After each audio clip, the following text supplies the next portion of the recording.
تراویح کی نماز میں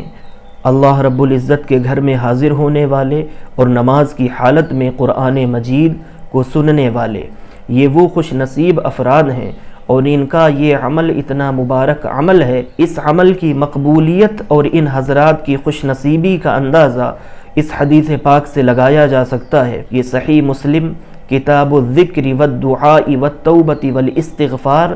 کی روایت ہے۔ حدیث پاک کا نمبر ہے 6853 اور باب کا عنوان ہے باب فضل الاجتماع علی تلاوت القرآن وعلی الذکر، قرآن مجید کی تلاوت اور اللہ تعالی کے ذکر کو کرنے کے لیے جمع ہونے کا بیان ہے۔ سیدنا ابو ہریرہ رضی اللہ تعالی عنہ اس حدیث پاک کے راوی ہیں۔ آقا کریم صلی اللہ تعالی علیہ وسلم نے ارشاد فرمایا وَمَجْتَمَعَ قَوْمٌ فِي بَيْتٍ مِّن بُيُوتِ اللَّهِ، کہ اللہ کے گھروں میں سے کسی گھر میں جب کوئی قوم یا کوئی جماعت جمع ہوتی ہے، لوگ حاضر ہوتے ہیں، اکٹھا ہوتے ہیں، اور ان کے حاضر ہونے اور جمع ہونے کا مقصد یہ ہوتا ہے کہ یتلون کتاب اللہ ویتدارسونہ بینہم، قرآن مجید کی تلاوت کرنے کے لیے یہ لوگ جمع ہوتے ہیں، اور جب تلاوت کی جائے گی تو پھر تلاوت سنی بھی جائے گی، یعنی تلاوت کرنے اور تلاوت سننے کے لیے جمع ہوتے ہیں۔ یا پھر ان کا دوسرا مقصد حضور پاک علیہ الصلوۃ نے جو ارشاد فرمایا وَيَتَدَارَسُونَهُ بَيْنَهُمْ، یا دوسرا مقصد یہ ہوتا ہے قرآن سیکھنے اور سکھانے کے لیے، قرآن پڑھنے اور پڑھانے کے لیے یہ اللہ کے گھروں میں جمع ہوتے ہیں۔ تو جو لوگ قرآن کی تلاوت کرنے کے لیے، سننے کے لیے، سنانے کے لیے، سیکھنے اور سکھانے کے لیے، پڑھنے اور پڑھانے کے لیے اللہ کے گھروں میں سے کسی گھر میں جمع ہوتے ہیں، انہیں انعام یہ ملتا ہے کہ حضور پاک علیہ الصلوۃ نے ارشاد فرمایا الا نزلت علیہم السکینہ، یہ پہلا انعام ہوتا ہے کہ جب تک یہ اللہ کے اس گھر میں موجود ہوتے ہیں اور ان کا یہ عمل جاری ہوتا ہے تو ان پر اللہ تعالیٰ کی سکینت نازل ہوتی رہتی ہے، ان پر سکون اور اطمینان اللہ تعالیٰ نازل فرما دیتا ہے۔ اور دوسرا انعام یہ ملتا ہے وغشیتہم الرحمہ، کہ ان پر اللہ تعالیٰ کی رحمتوں کا نزول ہوتا ہے، اور رحمت اتنی کثرت سے اس اجتماع پر اور ان تمام حاضرین پر نازل ہوتی ہے کہ گویا کہ اللہ کی رحمت انہیں ڈھانپ لیتی ہے اور ان تمام اپنے بندوں کو اپنے سائے میں لے لیتی ہے۔ وَحَفَّتْهُمُ الْمَلَائِكَةُ،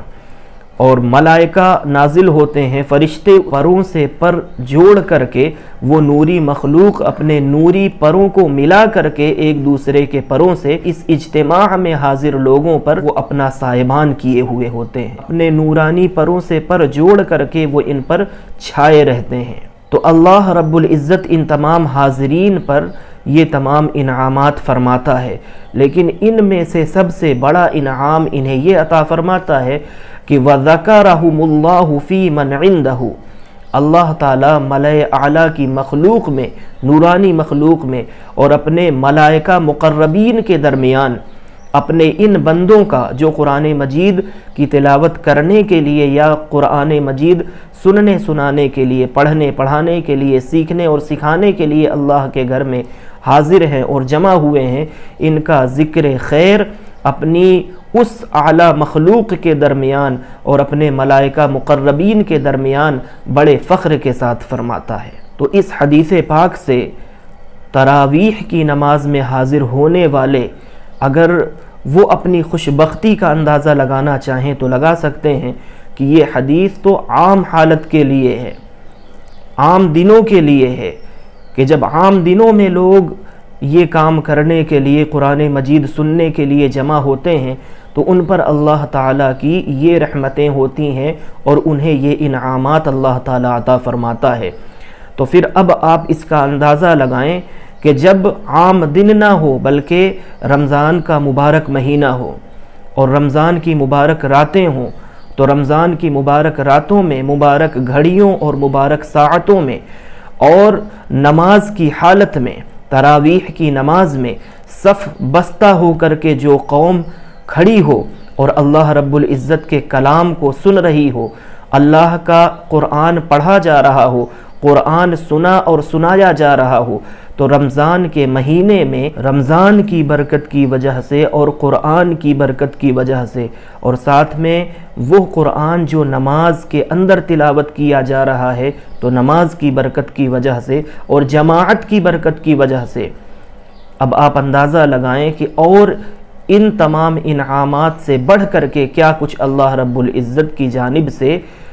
ہم قرآن پڑھنے اور سننے والوں کو اللہ تعالیٰ عطا فرماتا ہوگا۔ ہم اس کا اندازہ بھی نہیں لگا سکتے کہ جہاں پر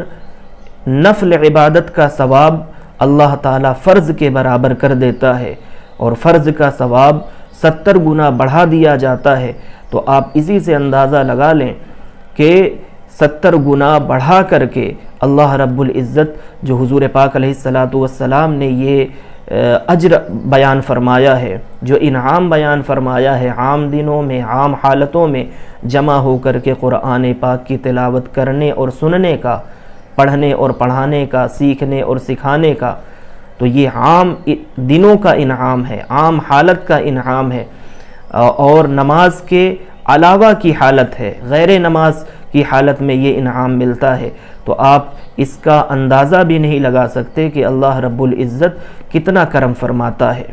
جب ہم نماز کی حالت میں رمضان کے مہینے میں اور صف بستہ ہو کر کے جماعت کے ساتھ اللہ رب العزت کے حضور کلام مجید کی تلاوت سنتے ہیں تو یقیناً وہ انعامات اللہ تعالیٰ عطا فرماتا ہے اور انعام و اکرام کی وہ بارش فرماتا ہے کہ جس کا ہم اندازہ بھی نہیں لگا سکتے۔ تو دعوت اس امر کی ہے کہ جنہیں اللہ تعالیٰ نے یہ سعادت عطا فرمائی ہے اور جنہیں یہ خوش نصیبی میسر آئی ہے کہ وہ تراویح کی نماز میں حاضر ہوتے ہیں، تو وہ ذرا خشوع اور خضوع کے ساتھ اللہ رب العزت کی بارگاہ میں حاضر ہوں اور وہ یقین رکھیں کہ ان پر سکینت نازل ہو رہی ہے، ان پر اللہ کی رحمت نازل ہو رہی ہے، اور اللہ کی نورانی مخلوق ملائکہ ان پر اپنے نورانی پروں کا سائبان کیے ہوئے ہیں، اور اللہ رب العزت وہ جس حال میں کھڑے ہیں، ذرا سا یہ تصور باندھیں کہ میں اللہ رب العزت کے حضور کھڑا ہوں، اس کے